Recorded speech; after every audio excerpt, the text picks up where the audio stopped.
मेरी प्यारी साइकिल। एक छोटे से गांव में बच्चा था जिसका नाम था ध्रुव। ध्रुव का गांव बहुत सुंदर था। चारों तरफ हरे भरे पहाड़ से घेरा था। उसके पास एक पुरानी लेकिन प्यारी साइकिल थी।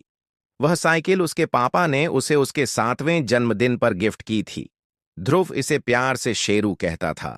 ध्रुव को साइकिल चलाना बहुत पसंद था। हर सुबह वह अपनी साइकिल लेकर खेतों की ओर निकल जाता और हवा से बातें करता। उसके गांव की सड़क के बहुत खुली और चौड़ी थी। वहां उसे साइकिल चलाना बहुत पसंद था।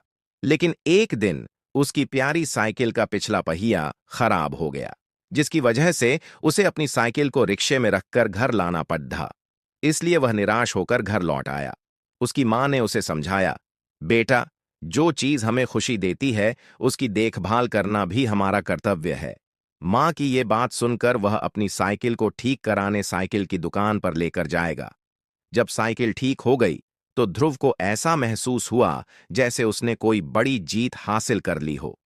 उसने रामू काका का धन्यवाद किया और साइकिल चलाकर अपने दोस्तों को दिखाने निकल पड़ा। अब ध्रुव और उसकी प्यारी साइकिल पहले से भी ज्यादा अच्छे दोस्त बन गए थे। वह रोज नए नए रास्तों पर जाता और नई चीजें देखता और आकर अपनी मां को सारी चीजों के बारे में बताता। एक दिन उसने गांव के पास एक सुंदर झील देखी। वह झील के किनारे बैठकर सोचने लगा, अगर मेरी साइकिल न होती तो मैं यह जगह कभी नहीं देख पाता। उस दिन से ध्रुव ने एक नियम बनाया। वह अपनी प्यारी साइकिल की रोज से सफाई करेगा और हर 2-3 महीनों में उसकी मरम्मत समय पर करवाएगा।